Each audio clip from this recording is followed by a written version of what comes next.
Bureau report, news 18। Umesh Pal हत्याकांड से पहले शूटर ने पार्टी की थी और इस हत्याकांड को ऑपरेशन जानू नाम दिया था।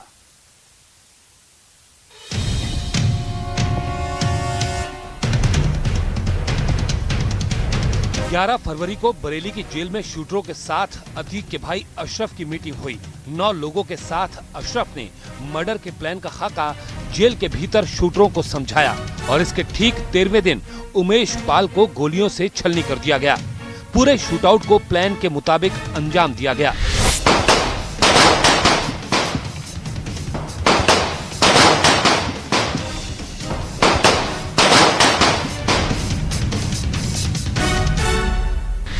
लेकिन इन दो घटनाओं के बीच में जो 12 दिन थे, उन 12 दिनों में क्या हुआ? 12 दिन तक शूटर क्या कर रहे थे? अब उसका सच भी सामने आ चुका है।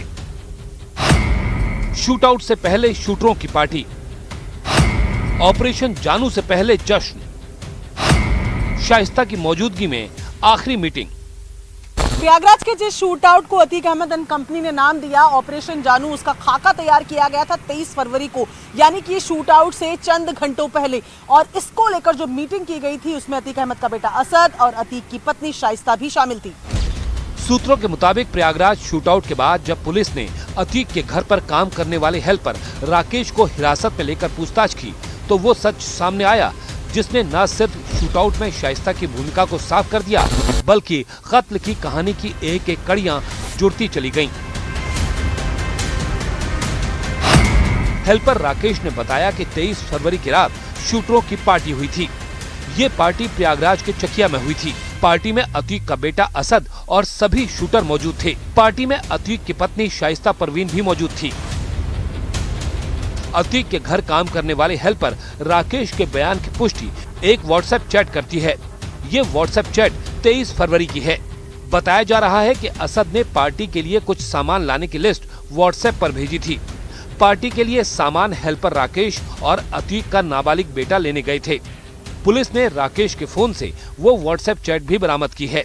राकेश ने पुलिस को ये भी बताया कि असद अहमद ने कहा था कि ऑपरेशन जानू को अंजाम तक पहुंचाना है, लिहाजा आज रात घर पर तमाम मेहमानों के साथ पार्टी होगी। इस पार्टी के बाद अगले ही दिन ऑपरेशन जानू को अंजाम तक पहुंचा दिया गया।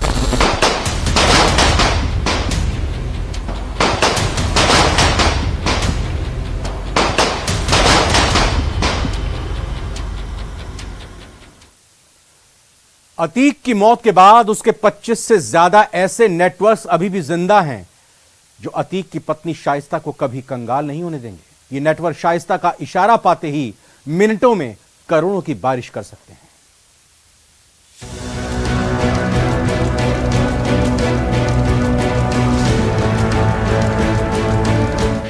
शाइस्ता के साम्राज्य की उल्टी गिनती शुरू। 25 से ज्यादा हवाला कारोबारी रेडार पर।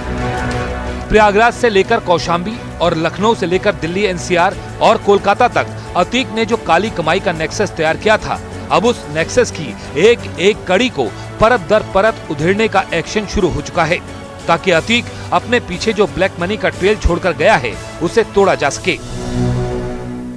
अतीक अहमद के जेल जाने के बाद उसकी पत्नी शाइस्ता परवीन ने अतीक के हवाला कारोबार को अपने हाथ में ले लिया था। इस बाबत यूपी एसटीएफ लगातार जांच कर रही है और अब 25 से ज्यादा हवाला कारोबारी इस वक्त यूपी एसटीएफ के रडार पर हैं।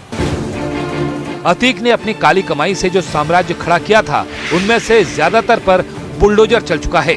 अतीक के 2 बड़े बेटे यूपी की 2 अलग अलग जेलों में बंद हैं और अब तैयारी हो रही है अतीक की काली कमाई की पाई पाई वसूलने की, ताकि अतीक के आतंक के पीछे जिन पैसों का इस्तेमाल होता रहा है उन पैसों के पूरे नेटवर्क को ध्वस्त किया जा सके। इसके लिए एसटीएफ की टीम प्रयागराज, कौशाम्बी, लखनऊ, दिल्ली एनसीआर और कोलकाता के 25 हवाला कारोबारियों से पूछताछ कर रही है, जिनके सीधे संपर्क में थी अतीक की पत्नी शाइस्ता। कहा जा रहा है कि 25 से ज्यादा इन हवाला कारोबारियों में से जल्द ही कई लोगों की गिरफ्तारी भी हो सकती है। एसटीएफ की टीम कई हवाला कारोबारी और रियल एस्टेट कारोबारियों के जमीन की रजिस्ट्री के पेपर की जांच कर रहे हैं। बताया जा रहा है कि अतीक के करीबी मोहम्मद मुस्लिम, वकील सौलत हनीफ और इमरान अतीक का काले कमाई का पैसा इधर से उधर किया करते थे। पिछले कुछ दिनों में प्रयागराज कौशाम्बी के कछार में जब एसटीएफ ने रेड की तो मालूम चला कि शाइस्ता परवीन अपने हवाला नेक्सस को समेटने की कोशिश कर रही है। शाइस्ता परवीन अतीक के हवाला नेटवर्क को फिलहाल कंट्रोल कर रही है। यही नहीं, शाइस्ता अतीक की कमाई को समेटने की कोशिश में भी जुटी हुई है। खबर है कि फरारी के दौरान भी शाइस्ता हवाला कारोबारियों के संपर्क में है। शाइस्ता परवीन को डर सता रहा है कि उसका हवाला का पैसा जिनके पास है वो कहीं उसे हड़प न ले। इस वजह से वो अपने खास गुर्गों को उन कारोबारियों के पास भेज रही है। जांच के दौरान 150 करोड़ से ज्यादा की बेनामी संपत्ति की जानकारी भी एजेंसी को मिली है। अब सवाल उठता है कि अतीक एंड कंपनी के पास हवाला के जरिए जो रुपए आए उसका सोर्स क्या था? आखिर अतीक के पास ये रुपए कहां से आए थे? उसका जवाब आपको अतीक के फोन पर हुई बातचीत के इस ऑडियो क्लिप में मिलेगा। दुबे जी। हाँ शमशाद भाई। SPRA से आप क्या कह रहे थे कि मैं तो गोली मार देता, लेकिन मैंने गोली नहीं मारा। भैया हम क्या किसी कह सकते हैं, हम कौन से? तैने कहा SPRA से कि मैं गोली मार देता, मैंने गोली नहीं मारा ना। अब कोई कहने का भैया, अब कोई कुछ भी कह दे, हम उसको क्या कह सकते बताइए? मेरी तो कोई गलती भी नहीं थी, आपने हमको मरवाया। नहीं, SPRA झूठ बोल रहा है। तुम तो कह रहे थे कि मैं तो गोली मार देता। SPRA कह रहा भैया, उसको हम क्या कह सकते हैं? मैं तो आपसे निवेदन रिक्वेस्ट ही कर सकता हूँ। अब आप बड़े भाई हैं, कुछ भी आप कहें। तुम SPRA के सामने बकैती कर रहे? करो शोधम बताते हैं। मैं कुछ नहीं कहा भैया, ये आपको डर न जाओगे। आपको भैया जो भी गुमराह कर रहा हो वो अलग मैटर है। मैं आपके विरुद्ध आज भी नहीं हूँ, कल भी नहीं था, परसों भी नहीं था, आज से नहीं। आज मेरी आपकी जो है तो 92 में मैं आपके, जब मीरापुर में मैं रहता तभी मैं वहीं बैठता था आपके पास जाकर के। आप मुझको बच्चे की तरह मानते थे, लेकिन आज मुझे बड़ा कष्ट हुआ कि आपको मैं भैया आपको कहा, आपने मुझे मारा। चलो नहीं, अभी तुम मार नहीं खाओ, अभी मार कहाँ देखे हो? अब भैया मार का मजा अभी आप बड़े भाई हैं, आप कहिए वहीं आए हमको मार दीजिए। जेल में रहते हुए अतीक कुछ ऐसे ही फोन पर लोगों को धमकाकर गुंडा टैक्स की उगाही करता था और जेल से वसूली के खेल में मिला पैसा हवाला नेटवर्क के जरिए शाइस्ता तक पहुंचता था, जिसकी अब एक पाई वसूलने की तैयारी हो रही है।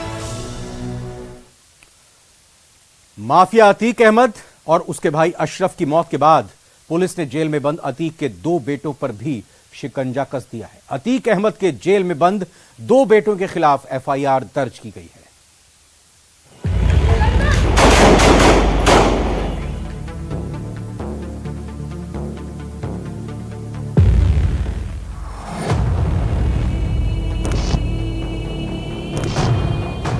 असद का एनकाउंटर,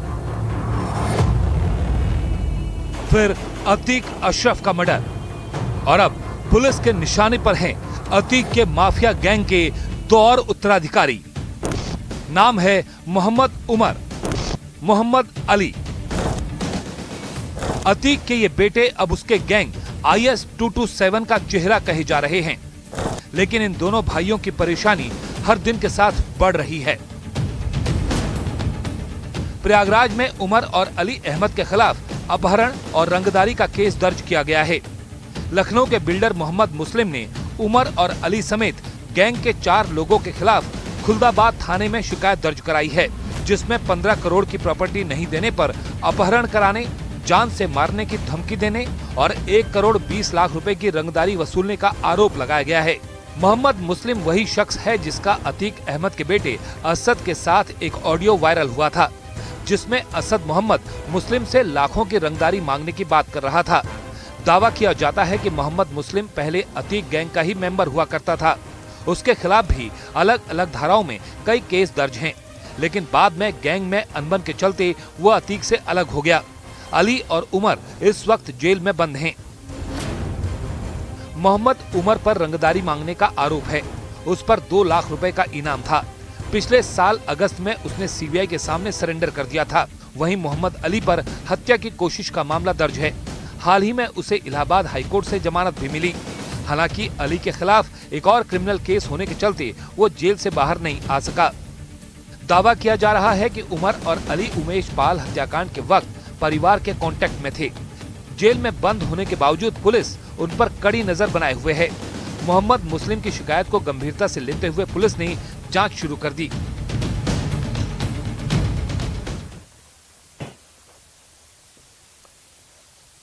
पुंछ में हुए आतंकी हमले के बाद जम्मू कश्मीर में सुरक्षा सख्त कर दी गई है। आतंकियों के नापाक इरादे को नाकाम बनाने के लिए सुरक्षा एजेंसियां चौकस हैं।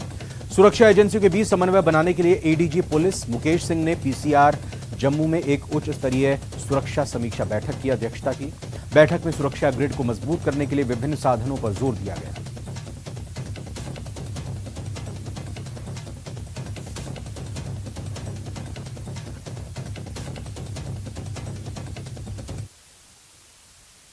फटाफट अंदाज में देखते हैं 25 खबरें प्राइम 25 में।